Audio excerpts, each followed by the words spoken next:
ver dos parásitos que corresponden a otra clasificación de los que estábamos viendo. Son helmintos también, ¿sí? Pero ahora, ¿a qué corresponden? Fasciola y... A los trematos, ¿cierto?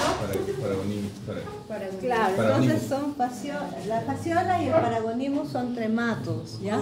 Son helmintos, protelmintos, pero son trematos.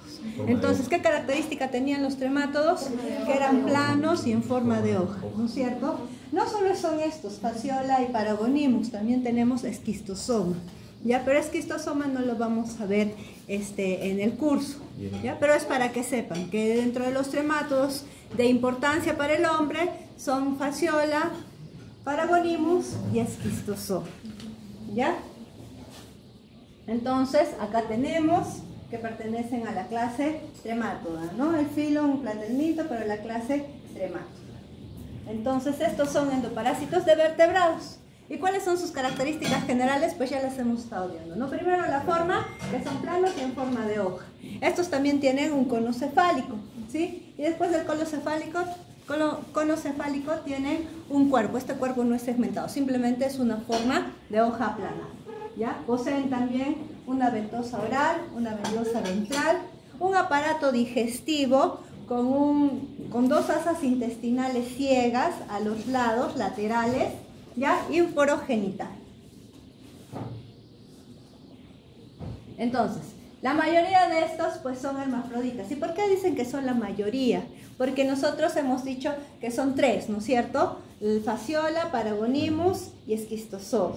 Entonces, fasciola y paragonimus pues en realidad son hermafroditas, puesto que uno tiene ambos órganos reproductores, tanto femenino como masculino.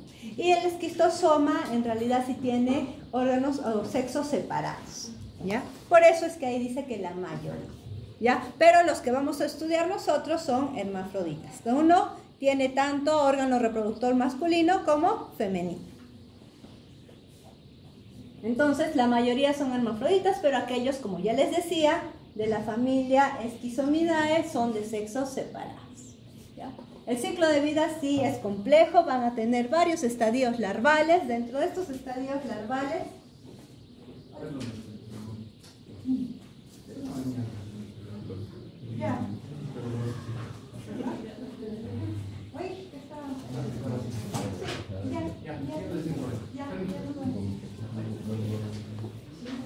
entonces tenemos el estadio de huevo y luego todos los estadios larvales que van a comprender el miracidio, luego el esporoquiste, las redias 1, 2, la cercaria y la metacercaria. La metacercaria es el último estadio larval y este estadio larval es el que correspondería al estadio infeccioso, ¿no? Al que nos va a infectar, con el cual nos vamos a infectar. Entonces, para que recuerden, la metacercaria es el estadio infeccioso. ¿Listo? Es la metacercaria. Las principales especies entonces de estos tremátodos conocidas, patógenas para el hombre, como ya les decía, es fasciola, paragonimus y esquistosoma. Entonces vamos a empezar a hablar de fasciola, ¿no? La fasciolasis o fasciolosis, que es la parasitosis que va a causar. Esta entonces, como dice acá, es una parasitosis zoonótica. ¿Qué quiere decir zoonótica? Animales. Que no solo las presenta el hombre, sino que también la presentan los animales, ¿sí? Los animales también pueden estar infectados con esta parasitosis. ¿Qué causa esta fasciolosis? Pues es causada, o ¿quién la causa? Es causada por fasciola hepática. En realidad, los principales infectados son los animales. El hombre prácticamente es un hospedero como accidental, ¿no? Pero los animales sí son los principales infectados. Dentro de estos, ¿quiénes? Los herbívoros. En ese caso tenemos al ganado vacuno, bovino, ovino, caprino. Todos ellos son los que están relacionados y que presentan esta parasitosis. En ellos, la forma adulta va a estar presente, ¿no? Son hospederos definitivos tanto estos animalitos como también el hombre, el parásito adulto. Entonces, ¿dónde es que se localiza? Se localiza en los conductos biliares intrahepáticos. Como su nombre dice, ¿no? Fasciola hepática, entonces se localiza en los conductos biliares intrahepáticos. Entonces, en cuanto a su morfología. ¿Esta le da los caracoles? Sí, en realidad vamos a ver esta fasciola, lo vamos a ver más adelante, tiene un hospedero intermediario. El hospedero definitivo, para que se acuerden, es el hombre y otros animales herbívoros, ¿no? Hemos dicho el ganado vacuno, caprino, bovino, ¿listo? Pero tiene un hospedero intermediario y el hospedero intermediario es un caracol, un molusco del género Limnea, ¿listo? Entonces, vamos a ver la morfología de este parásito, el de fasciola hepática.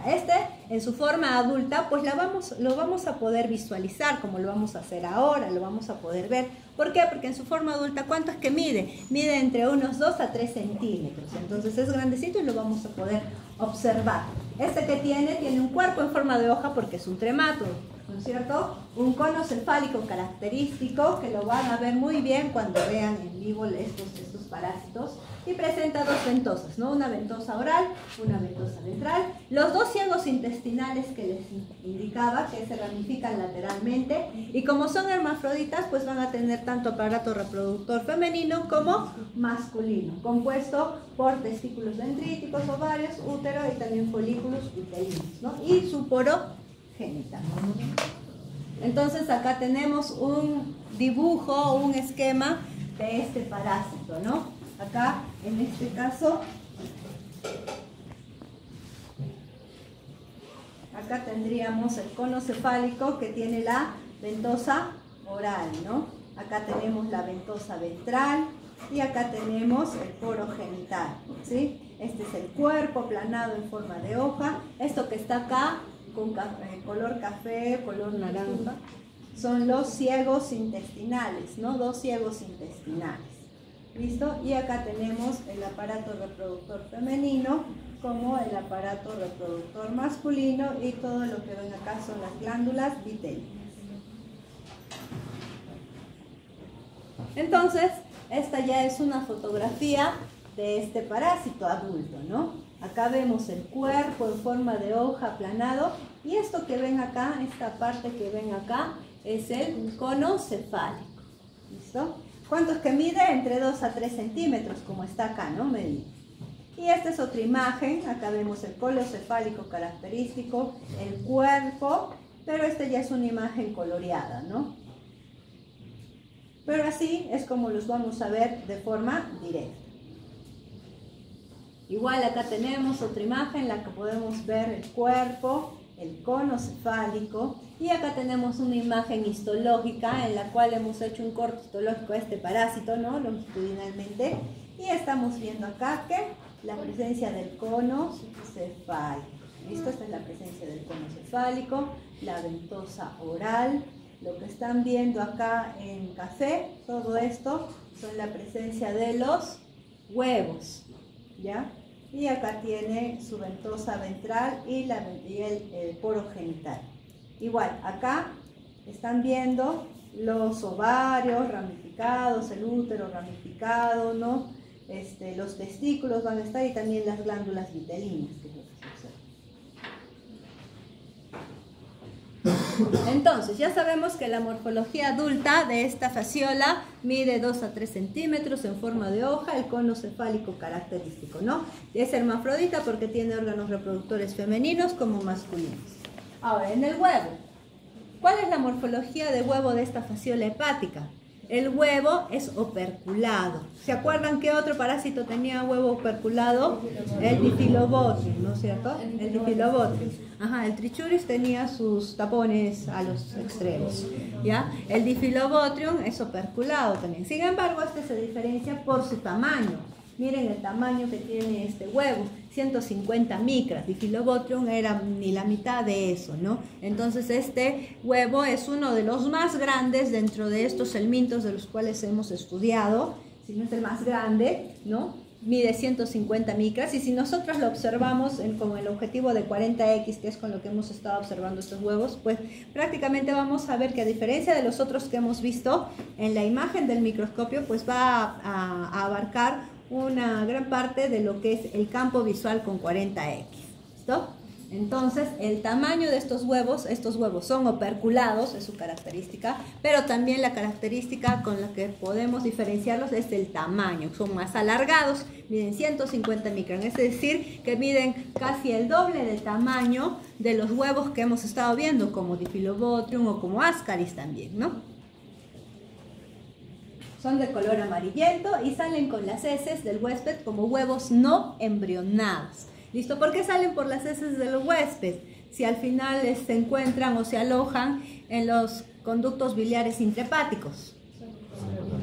¿Por qué? Porque la bilis está por ahí, ¿no? Y la bilis, ¿por dónde sale? Al final sale con las heces, es lo que da el color también, ¿no es cierto? A las heces. Entonces, estos huevos al final van a salir por las heces. ¿Cómo? Como no embrionados. ¿Listo? Entonces, acá tenemos imágenes de estos huevos de fasciola hepática, como les dije, operculados, ¿no? Pero se diferencian porque el tamaño que tienen, ¿no? Es más, acá son más alargados también. Recuerdan que el Diphyllobotrium era un poco más redonditos, ¿ya? Pero estos son más alargados. Entonces, vamos a empezar a hablar acerca de los estadios larvales. ¿Y los estadios larvales cuáles son? Después del huevo va a venir el primer estadio larval. Y el primer estadio larval es el miracidio. Sin embargo, estos huevos necesitan una condición para poder desarrollarse, ya para poder seguir su ciclo de vida. ¿Y cuál es esa condición que necesitan? Es caer al agua, ¿no es cierto? Estos huevos tienen que caer al agua, ¿no es cierto? Y ahí en el agua es donde recién van a comenzar a desarrollarse, ¿no? Y dentro del huevo, ¿qué se va a formar? El miracidio, que es el primer estadio larval. El miracidio, que es una larva de entre 130 a 180 micras, cubierta por células epiteliales nucleares y ciliada. Entonces va a ser el primer estadio larval. Pero la condición para que esto suceda es de que estos huevos tienen que caer al agua dulce, ¿sí?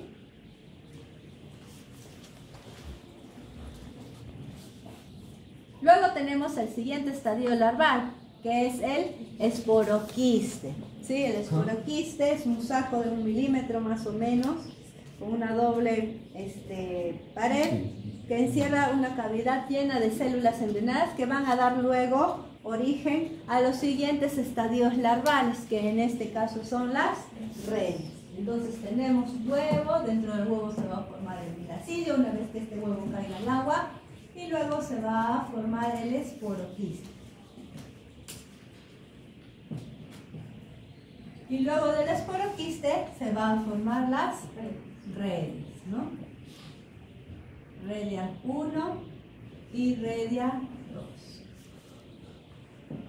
2. Estas redias pues ya son de mayor tamaño y se va a poder distinguir la presencia de una faringe y un ciego intestinal corto, ¿no? En ambas, solo que las diferencian los tamaños entre las dos. Luego tenemos el siguiente estadio larval, que correspondería a la cercaria.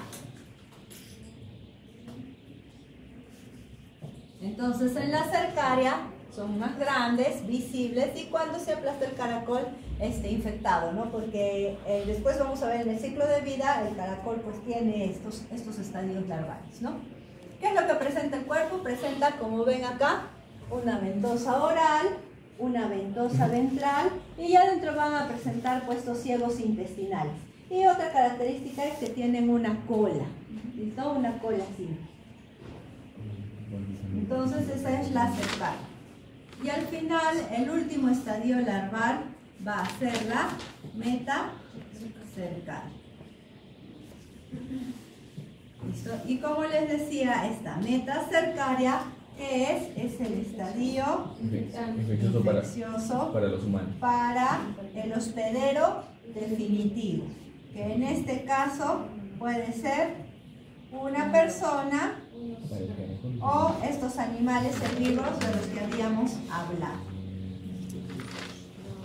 Entonces es el estadio infeccioso, en general podríamos decir para el hospedero definitivo.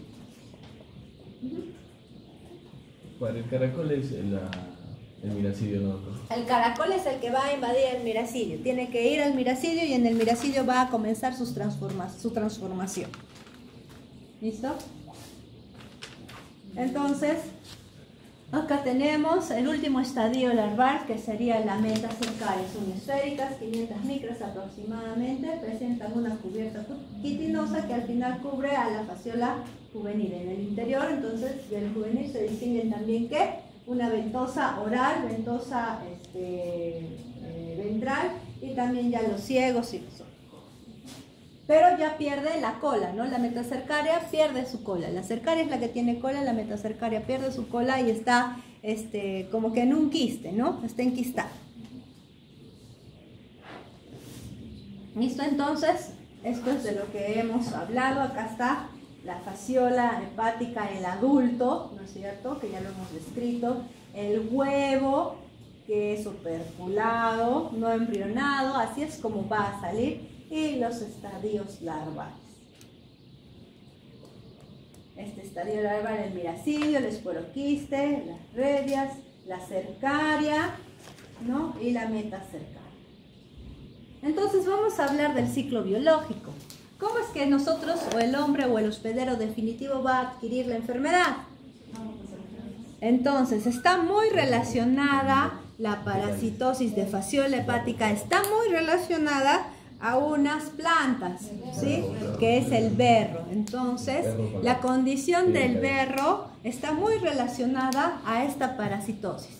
Las plantas que están más relacionadas a esta es el berro, en primer lugar, y también la alfalfa. Plantas que se encuentran o que crecen cerca de las riberas del río, cerca de los manantiales. Entonces, esas plantas son las que están relacionadas. Puede haber otras, sí, pero muy relacionadas con la ingesta de berros. Entonces, ¿cómo es que el hospedero definitivo va a adquirir la enfermedad? ¿Cómo es que el hombre va a adquirir esta parasitosis? Al ingerir vegetales en cuyas hojas y tallos van a estar fijados las metacercarias. Entonces, si nosotros, o si yo pregunto, ¿cómo es que vamos a adquirir la enfermedad? Como se preguntó en el examen, se pone al ingerir plantas, en este caso podrían poner berros, ¿no? Plantas acuáticas, berros, contaminados ¿con qué? Con metacercarias. Esa sería la respuesta, ¿sí? Al igual que en el examen, ¿no? Si yo pongo al ingerir carne mal cocida, ¿qué será? Pues no, ahí no hay respuesta, ¿no? Listo, entonces, ¿cómo es que nos infectamos? Al ingerir vegetales en cuyas hojas y tallos estén fijadas las metacercarias, que al final es el estadio infeccioso. Las plantas entonces pueden ser ingeridas o en ensaladas o en jugos, ¿no? Como la alfalfa. ¿Cuáles son, como les dije, los vegetales más frecuentemente relacionados con esta parasitosis? Son el berro, que crece al borde de los manantiales, y también la alfalfa.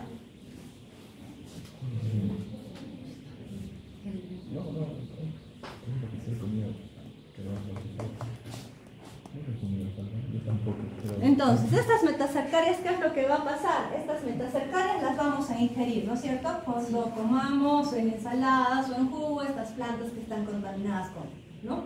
Estas metacercarias van a llegar al sistema digestivo, van a llegar al intestino, y en el intestino delgado, ¿qué es lo que van a hacer estas metacercarias? Pues se van a transformar en la fasciola juvenil, ¿no? Y esta juvenil con sus ventosas va a ir y va a atravesar la pared intestinal. ¿Listo? Va a atravesar la pared intestinal, luego va a ir a la cavidad peritoneal. ¿Y qué es lo que va a ir a buscar? Va a ir a buscar el hígado, ¿no? Entonces va a atravesar la cápsula de Gleason, va a atravesar el parénquima del hígado y ahí se va a ir a alojar a los conductos biliares. ¿Listo? Entonces alcanza los conductos biliares y aquí es donde va a albergarse la forma adulta. Luego, cuando ya está este adulto, ¿qué es lo que va a comenzar a hacer? A eliminar los huevos, ¿no? Que al final van a salir con las heces. Bueno,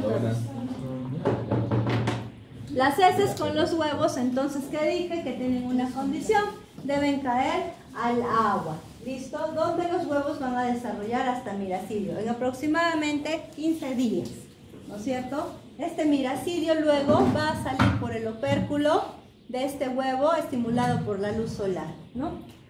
Y mediante sus cilios, ¿se acuerdan que este miracidio tenía cilios? Pues va a ir a buscar ¿a quién? Al hospedero intermediario para seguir el ciclo biológico de esta parasitosis. ¿Cuál es el hospedero intermediario? Un caracol. Y este caracol es un caracol del género Limner, ¿no? Entonces, como les decía, para realizar el ciclo biológico y completar ese ciclo biológico de fasciola hepática, pues se necesita la presencia de un hospedero intermediario, que en este caso es el caracol del género Limner. En este caracol se van a dar las transformaciones de los estadios larvales. Entonces, en el caracol, ¿qué es lo que va a introducirse? Va a introducirse el miracidio. El miracidio va a transformarse en esporoquiste, luego en redias y al final en cercarias, ¿no es cierto? Todas estas transformaciones se van a realizar dentro de ese hospedero intermediario, dentro del caracol. Una vez que ya estén en cercarias, perdón, los parásitos, estos de fasciola, estas cercarias van a salir, van a movilizarse con la ayuda de su cola que tenían. ¿Se acuerdan que estas cercarias tenían una cola? Van a movilizarse y es donde van a irse. Van a irse a alojar a los tallos o a las hojas de estas plantas que están cerca. Y aquí se enquistan y forman la meta cercaria. Al final, el estadio infeccioso, ¿no? Ahora, ¿qué características pues tienen estos caracoles? Estos caracoles son pequeñitos, ya tienen de 0.5 a 1 centímetro de tamaño, ya son de color pardo oscuro y el caparazón tiene de 2 a 5 espirales. Entonces, esta es la característica que tiene este caracol, ¿no? Es pequeñito, de 0.5 a 1 centímetro, pardo oscuro y con espirales de 2 a 5. Entonces, acá vemos una foto en la cual tienen a estos caracolitos y ven que están en la palma de la mano, ¿no? Y que son bastante pequeñitos.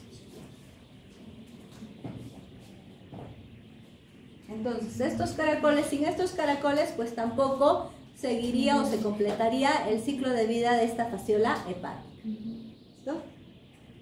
Entonces, estos son, ¿no? Son de color pardo oscuro también. Entonces, lo que hemos dicho, ¿no? En el caracol ingresa el miracidio, se transforma en esporoquiste, en redias 1 y 2, hasta llegar a cercarias. Las cercarias van a salir del caracol y se van a fijar en las hojas y tallos de las plantas, ¿no? Donde se enquistan para formar las metacercarias. Todo este periodo, el periodo prepatente del ciclo biológico, es decir, desde que esta persona se infectó hasta que ya comienzan a salir los huevos, demora unas 12 semanas, de las cuales 8 semanas este parásito está en migración, porque hemos visto, ¿no? El parásito entra por la boca, pues lo ingerimos con estas plantas contaminadas, ¿no es cierto? Y luego tiene que alcanzar el hígado. Entonces todo eso tiene dos fases. Una fase que es una fase invasiva o de migración y otra fase que es fase de localización. La fase de localización es cuando ya el parásito adulto está allí y va a causar. ¿Listo? Entonces acá tenemos todo el ciclo de vida. ¿Quiénes son los hospederos definitivos? Cuando se pregunta ¿quiénes son los hospederos definitivos? Es una enfermedad zoonótica, entonces el hombre no es el único que la tiene. También el ganado, los herbívoros, ¿no? El ganado vacuno, bovino. Estos nos vamos a infectar nosotros ¿con quién? Lo que dice acá, ¿no? Con la metacercaria. ¿Listo? Al comer estas plantas, ¿no? ¿Qué es el que está relacionado con esta fasciola? El berro. El berro está muy relacionado con esta fasciola. Y también la... ¿Listo? Vamos a ingerir, pero a nivel del intestino delgado, esta va a introducirse a la pared intestinal, va a buscar luego alojarse y llegar hasta los conductos biliares intrahepáticos. Luego, cuando ya esté el adulto acá, pues va a comenzar a eliminar ¿qué? Los huevos. Y estos huevos tienen la condición de caer en el agua para poder seguir su desarrollo, ¿no? Los estadios larvales de los cuales ya hemos hablado y los cuales se encuentran dentro del caracol, se realizan dentro del caracol. La cercaria hemos visto sale, por eso está acá afuera. ¿no? Sale y se transforma a la metacéfala. Igual acá los diferentes estadios, ¿no? Los adultos, el huevo, el miracidio que se transformó en el huevo y que salió y que entró el caracol, y acá está el esporotista, las redes, las cercarias que se van en busca de estas plantas acuáticas, y acá se encuentran las metacercarias y nosotros las ingerimos. Al comer, ¿qué dice acá? El berro, ¿no? Que es el que está relacionado.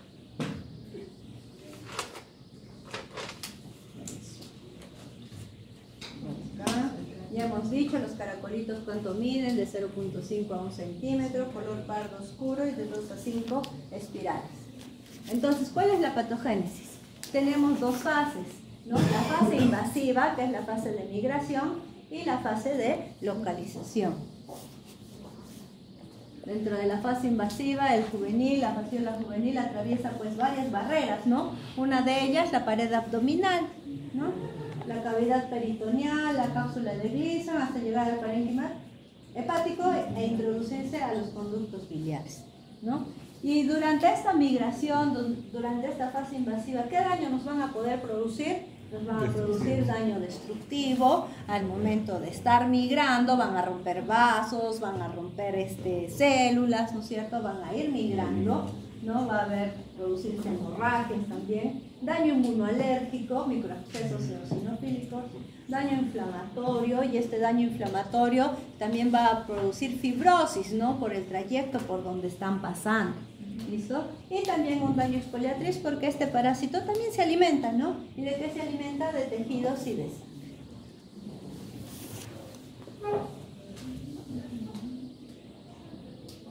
Dentro de la fase de localización, pues ya es cuando el adulto se encuentra dentro de los conductos biliares intrahepáticos y tenemos un daño tóxico, producción de barro biliar, y también producen sustancias de desecho, ¿no? Estas sustancias de desecho como la prolina, que va a inducir a la producción de esta fibrosis, ¿no? A que se produzca esta fibrosis alrededor de los conductos biliares. Entonces el daño más notorio también es la fibrosis que se produce por donde el juvenil también ha pasado durante su migración y estando ahí en los conductos biliares. Ahora, no solo se encuentra en el hígado es su ubicación principal, ya, sin embargo puede haber localizaciones erráticas mucho menos frecuentes, y estas pueden incluir la vesícula biliar, el colédoco o el peritoneo, ¿no?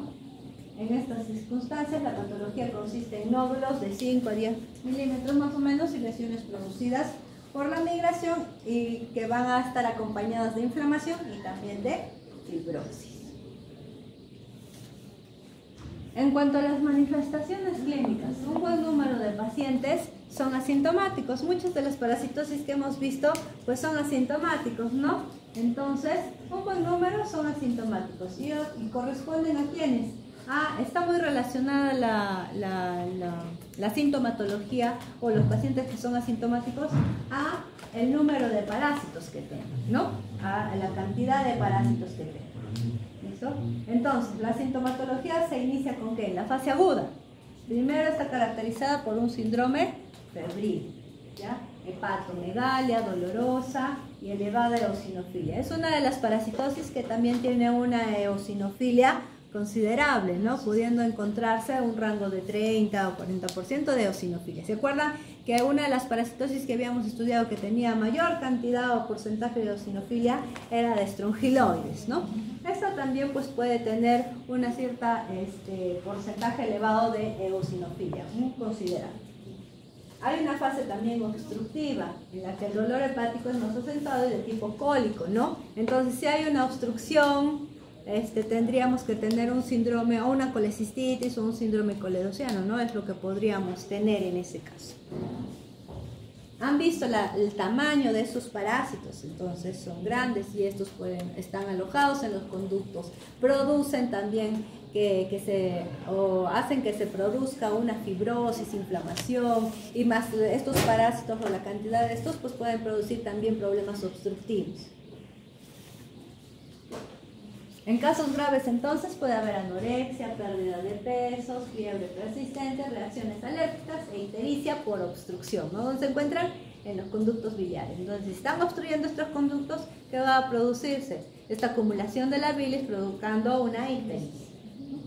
Dentro de las complicaciones, ¿qué complicaciones podríamos tener? Durante la fase aguda, ¿qué corresponde? A la fase invasiva, ¿no? A la fase de migración.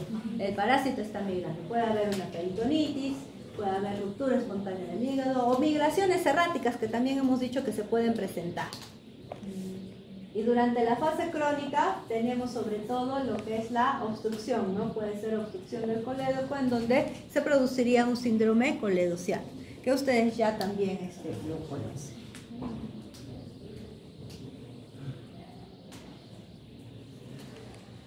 El diagnóstico. ¿Cómo es que vamos a hacer el diagnóstico de este parásito?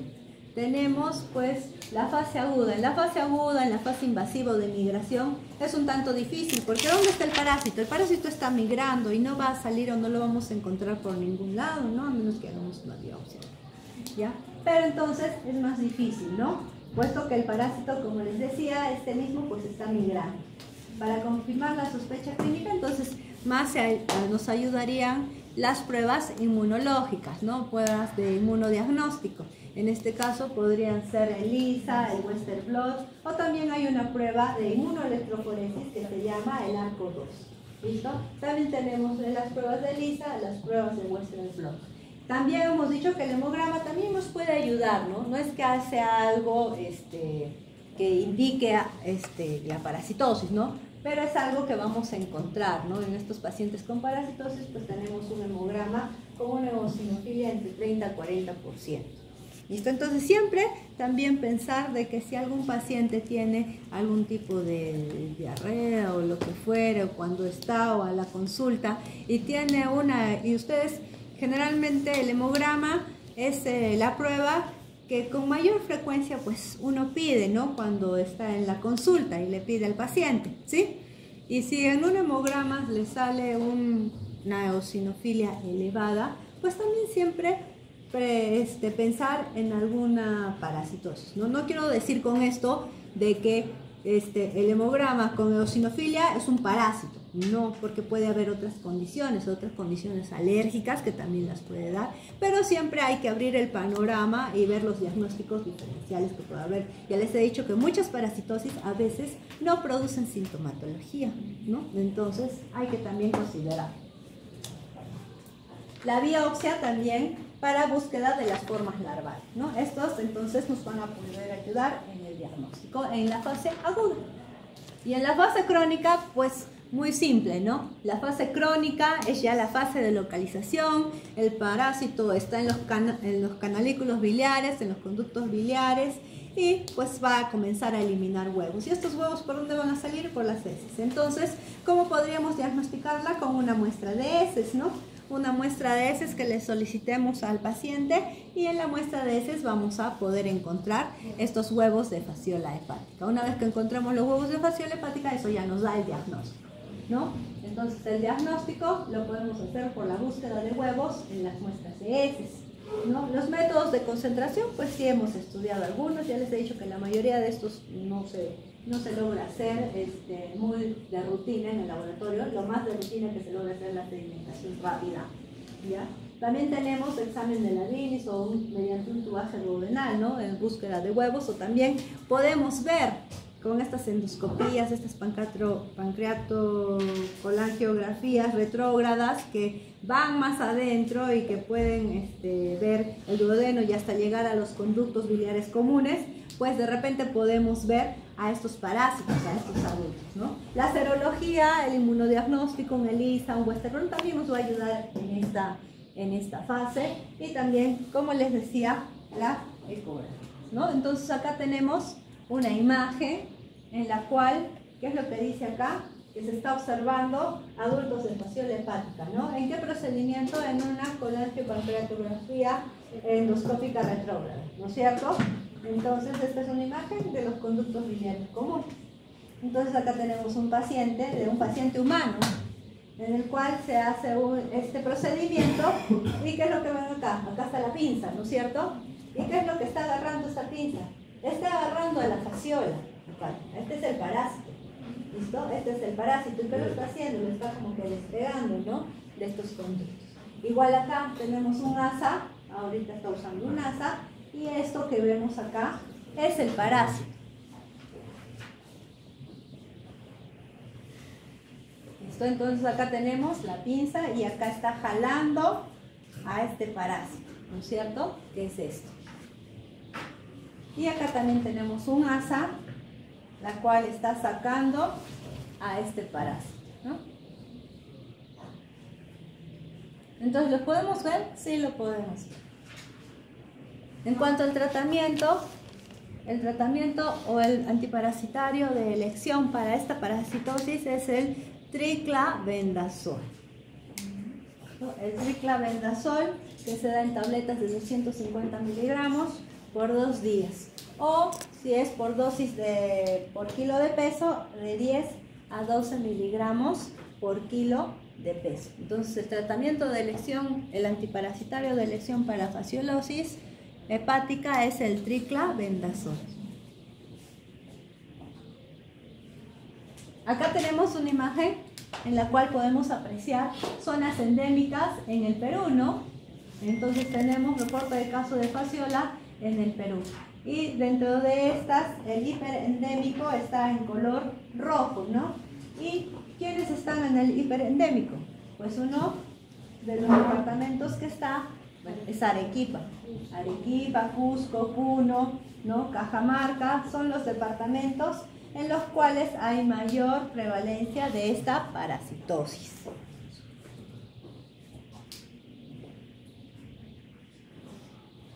Como ven acá en Arequipa, ¿cuántos casos? Porcentaje de casos, 27%, ¿no? Y miren todos los demás, el que se le acerca puede ser Cajamarca, ¿sí? Cusco con 13%, ¿no? Puno con 17%, Junín con 15%, ¿no? Pero miren Arequipa, igual. Entonces, en nuestra zona, pues también es una zona que se considera endémica en cuanto a esta fasciola, ¿ya? ¿Quiénes más los tienen? Lo tienen los animales. Porque si nosotros vamos a los camales y queremos que nos den estos parásitos, nos los van a dar. Nos los van a dar porque ahí están, pues no, los camales hacen el control también, ¿no? Entonces cuando los van abriendo, van viendo los órganos, pues van a encontrar estos parásitos. Entonces, en cuanto a epidemiología, pues ¿cuáles serían las zonas más endémicas? Las zonas ganaderas, ¿no? Porque ahí se encuentran todos los componentes relacionados para que esta parasitosis pueda cumplir su ciclo de vida, ¿no? Tenemos Cajamarca, como decíamos, Puno, Cusco y también Arequipa.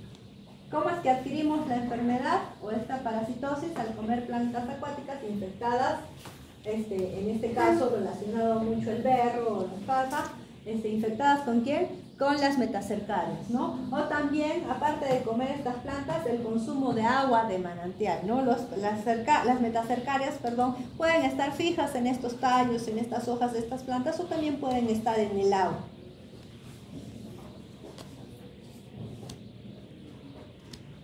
Y entonces, ¿qué medidas preventivas y de control deberíamos de tener?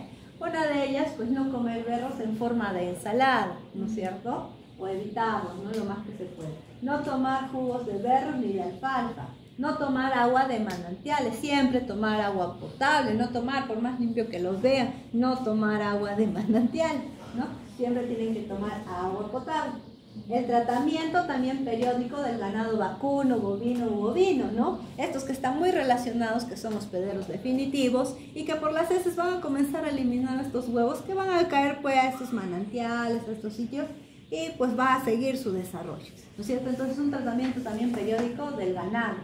No usar excrementos de ovejas, de estos animalitos que pueden ser hospederos definitivos para fertilizar plantas acuáticas, ¿no es cierto? También.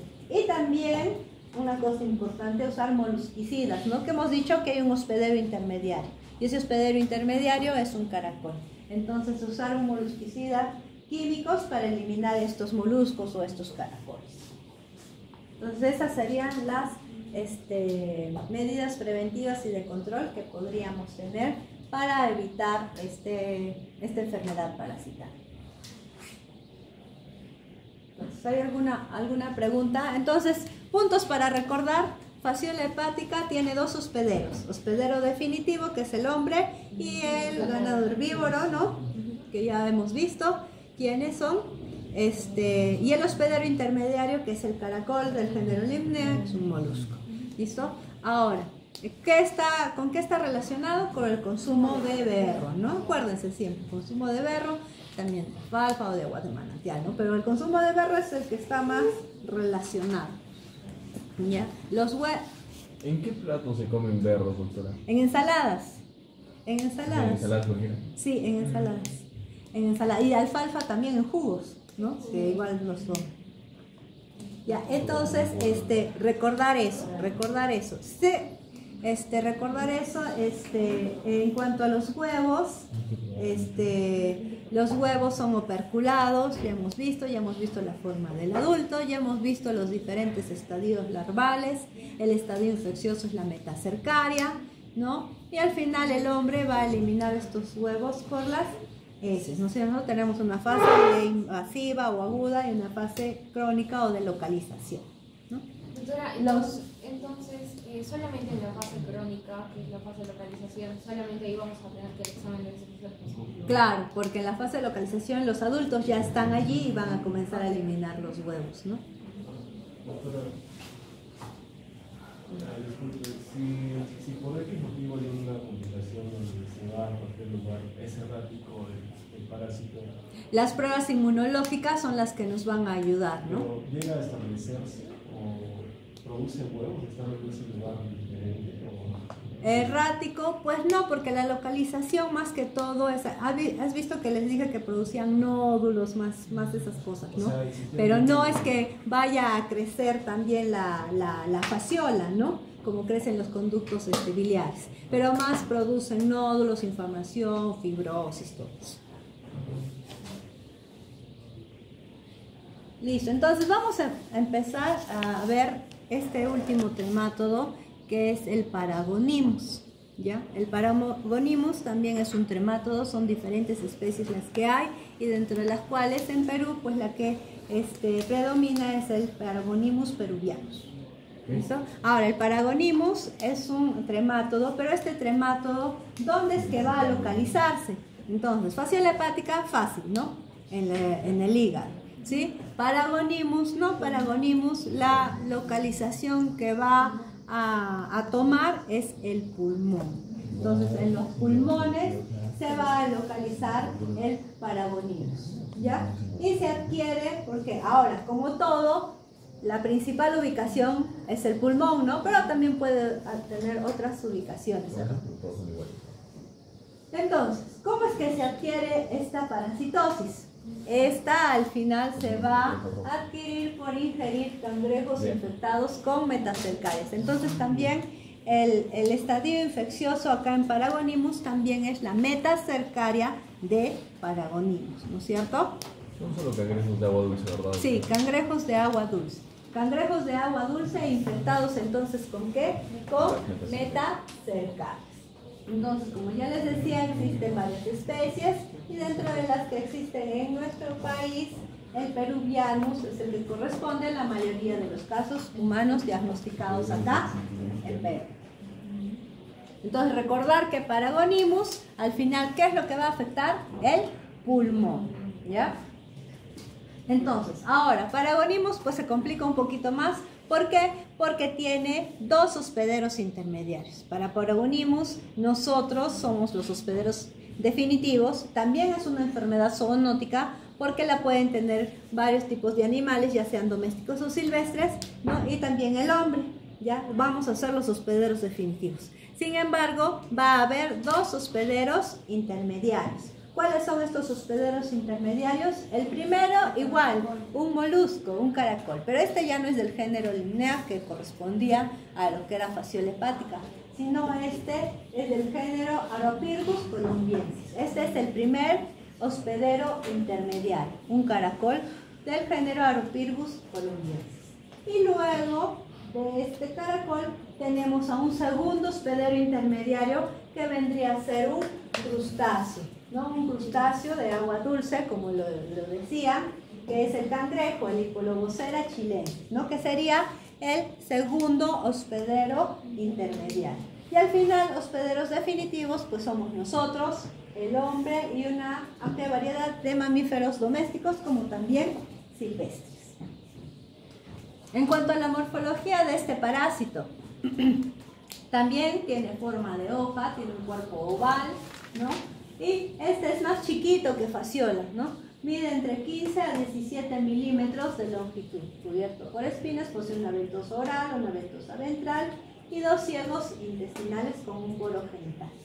Y el aparato reproductor pues está compuesto tanto de órganos femeninos como de órganos masculinos, ¿no? Son hermafroditas igual. Entonces acá tenemos a este Paragonimus, imágenes o diagramas, ¿no? En los cuales podemos ver la ventosa oral, la ventosa ventral, los ciegos intestinales. En este caso vendrían a ser acá los ciegos intestinales, estos en café, ¿no? El aparato reproductor femenino. En el aparato reproductor masculino pues tiene 2 testículos, la presencia de 2 testículos que son estos, ¿no? Y luego las glándulas vitelinas que están en medio. ¿Listo? En cambio los testículos dendríticos eran en Fasciola, ¿no? Eran como unos puntitos que había. Entonces acá tenemos a este Paragonimus, el adulto. Sin embargo, vemos que no presenta un cono cefálico característico como lo presenta Fasciola hepática, ¿no? Y acá tenemos su ventosa oral. Doctora, ¿podría reproducir una diapositiva, por favor? Listo, gracias, doctora. Entonces, acá también tenemos imágenes, ¿no? La ventosa oral, la ventosa ventral, más prominente, ¿no? Acá igual también tenemos. Entonces, pues también tienen forma de hoja, aplanados, pero no tienen un cono cefálico característico como hemos visto con Fasciola hepática. Además son más pequeñitos, ¿listo? Y en cuanto al huevo, el huevo también es oval o perculado, pero este es más pequeño, ¿no? Mide entre 70 micras más o menos, ¿listo? Y recién puestos también, como se decía, son no embrionados. Entonces estos son los huevos. Acá está el opérculo, ¿no? De estos huevos. Siempre en su extremo opuesto, pues siempre tienen como un engrosamiento, ¿no? Entonces estos son los huevos de Paragonimus. En cuanto a la morfología del estadio larval, pues van a presentar los mismos estadios larvales que Fasciola, ¿no? Miracidios, coloquiste, redia 1, redia 2, cercarias y metacercaria, que también va a ser el estadio infeccioso.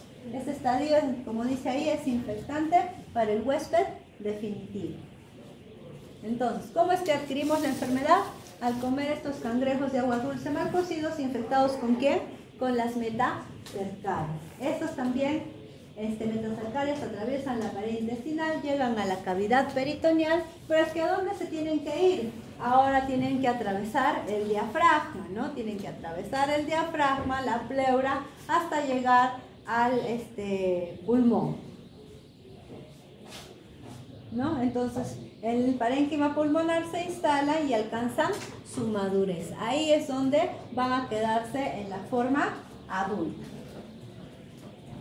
Los huevos entonces son descargados a los bronquios y llevados a la tráquea y a la faringe. Mediante la tos pueden ser expectorados, ¿no? Con un esputo. O pueden también ser deglutidos y salir con las heces. Entonces, ¿qué quiere decir? Nos hemos ingerido las metacercarias. Estas luego se han ido hacia ¿dónde? Hacia los pulmones, ¿no es cierto? Tenemos a este parásito adulto en los pulmones. ¿Qué es lo que va a hacer este parásito adulto? El adulto comienza a eliminar ya huevos, ¿sí? Y si está en el pulmón, entonces va a haber abertura o van a poder estar por los alveolos, por los bronquiolos, todo ello. Entonces, si están ahí en los pulmones, ¿los huevos pueden salir por el esputo? Sí, con la tos, con la expectoración van a poder salir por el esputo.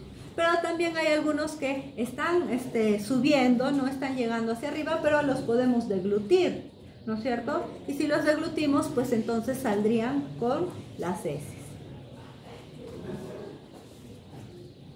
Entonces, los huevos, como les dije, son no embrionados, ¿no? Y requieren también caer al agua dulce y evolucionar hasta miracidio, y de ahí sale esta larva, y este miracidio se va a ir a alojar a este molusco, ¿no? El Aropyrgus colombiensis, este caracol.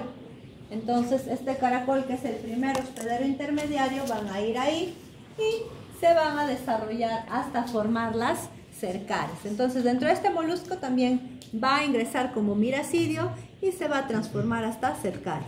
Una vez que está como cercaria, sale de este molusco, ¿no es cierto?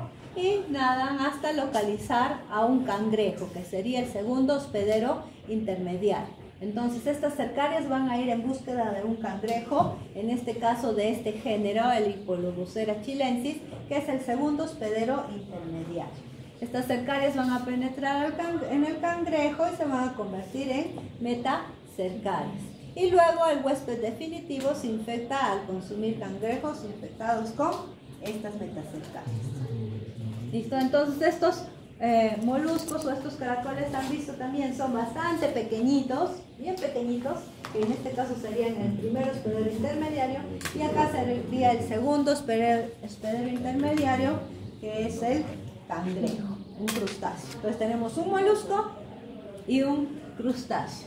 Igual, el ciclo de vida, la condición de que este huevo tiene que caer al agua para poder desarrollarse, y acá miran que nosotros podemos, el hospedero definitivo puede eliminar los huevos por el esputo, por la tos, ¿no? O también por las heces.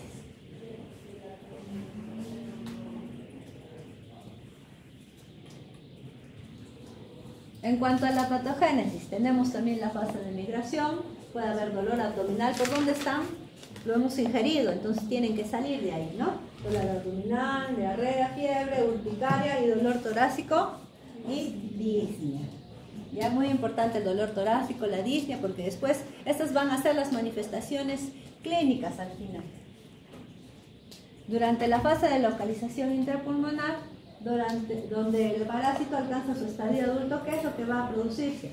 Una formación de una cavidad alrededor de este, ¿no? Cuyas paredes están constituidas por tejido granulomatoso. Hay una condensación del parénquima y también hay destrucción de los alvéolos. Entonces, donde va a estar este parásito en su forma adulta, va a haber alrededor un tejido granulomatoso, va a haber condensación parenquimal, va a haber también destrucción de estos alvéolos, ¿no? Entonces, la destrucción del tejido pulmonar va a permitir la conexión de la cavidad que contiene el parásito con los conductos, ¿no? Con los bronquios, los bronquioles. ¿Qué es lo que va a producir? Inflamación local, tos con expectoración, hemoptisis y fibrosis pulmonar, ¿no? Entonces, como ya les dije, pueden salir los huevos por el esputo o también pueden ser digeridos y luego salir con las heces. También hay localizaciones extrapulmonares, ¿no? Como puede ser la cavidad peritoneal, nódulos linfáticos, corazón, piel, sistema nervioso central. Ahora, dentro de las manifestaciones clínicas, durante el periodo invasivo, pues puede pasar desapercibido.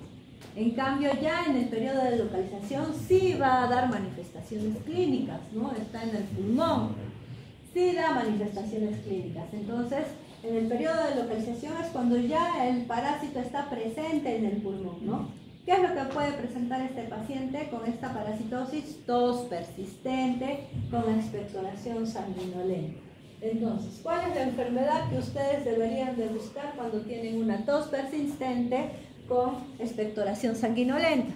Tuberculosis. La tuberculosis. Por lo menos en nuestro medio, tuberculosis, porque somos un país de tuberculosis. Y es más, sigue aumentando. Sigue en aumento, y lo peor de todo es que sigue en aumento y también con multidrogoresistencias, que es lo peor. ¿Listo? Entonces, siempre que nosotros tengamos un paciente con tos persistente por más de 15 días, lo que nos dicen, ¿no? Con expectoración sanguinolenta, lo primero que vamos a pensar acá en nuestro medio, pues es una tuberculosis, ¿no?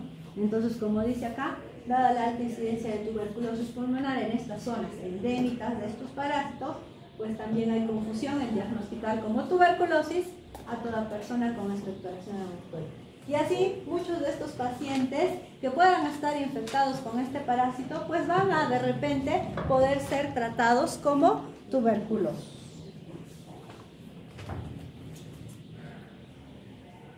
Entonces acá tenemos una imagen de una radiografía en la cual podemos ver un refuerzo, ¿no?, del programa aéreo, tenemos un velamiento también, y también tenemos un refuerzo de ¿qué? De todo este hilio, ¿no?, bilateral, todo esto, ¿no es cierto? ¿Qué lesiones nos pueden producir? Nos pueden producir lesiones de condensación, también alrededor tejido granulomatoso. Entonces fácilmente podemos confundir esta parasitosis con un paciente que pueda estar teniendo una TBC. En cuanto al diagnóstico, la sospecha de infección, pues siempre el antecedente, como ya les dije desde el principio del curso de parasitología, los antecedentes epidemiológicos, costumbres de estos pacientes siempre van a ser importantes, ¿no? En un inicio, pues no las vamos a tomar, pero siempre para seguir el proceso de los diagnósticos diferenciales tenemos que hacerlo, ¿no? Y una sospecha de infección se basa en el antecedente de tener esta costumbre de haber ingerido estos cangrejos de agua dulce. Asimismo, la presencia de una radiografía de tórax patológica en el hemograma, leucocitosis y también eosinofilia, ¿no? Entonces siempre vean eso.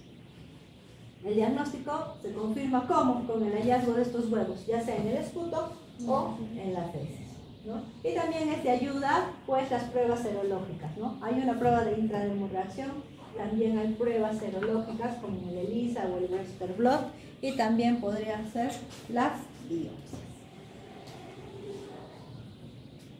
Epidemiología, los departamentos que están relacionados con esta parasitosis acá en Perú es Cajamarca y La Libertad, ¿no? Hay otras áreas también de la zona central, selva central, como Tingomaría y San Martín. Hemos dicho que los hospederos definitivos suelen ser mamíferos, ¿no? Sobre todo domésticos o silvestres, ¿no? Acá dice que sobre todo pequeños mamíferos como el hurón, o también mamíferos domésticos como los gatos, ¿no? Y también el hombre. Entonces, estamos viendo de que tanto fasciola hepática como Paragonimus son zoonosis. Las tenemos tanto nosotros como también los mamíferos. Doctora, ayer leí que el Paragonimus predomina en felinos. Sí, en felinos, los gatos también son, ¿no? Ahora, ¿por qué? No lo sé, pero predomina también en esos, ¿no? En mamíferos, tanto silvestres como domésticos. El praziquantel, al final, va a ser el tratamiento de elección. ¿Listo? El praziquantel va a ser el tratamiento de elección. Una tableta de 600 miligramos, ya 3 veces al día por 2 a 4 días. Y si es en niños, pues la dosis es por kilogramo de peso, 20 miligramos por kilo por día por 2 días. ¿Ya? Entonces, tenemos también el Paragonimus, es otro tremátodo, pero afecta ¿a qué? A nivel pulmonar, los pulmones. Tiene 2 hospederos intermediarios, el hospedero definitivo vamos a hacer nosotros, y la sintomatología que nos va a dar es muy característica, muy similar a pensar que es un paciente tuberculoso, ¿no? Es más, en muchos casos, como dice ahí, se ha pensado de que era una tuberculosis, por más de que no haya de repente un VAR positivo, ¿no? Porque de hecho que no va a haber un VAR positivo, ¿sí? Pero ustedes saben que la tuberculosis no se diagnostica solo con un VAR, sino se diagnostica por varios antecedentes epidemiológicos de contacto, radiografías de tórax, el VAR, que es lo que es el laboratorio y otros más, ¿no? Y la sintomatología. Entonces, muchos pacientes pueden estar erróneamente diagnosticados con tuberculosis y hasta poder tratarlos para tuberculosis, ¿no? Listo. Entonces,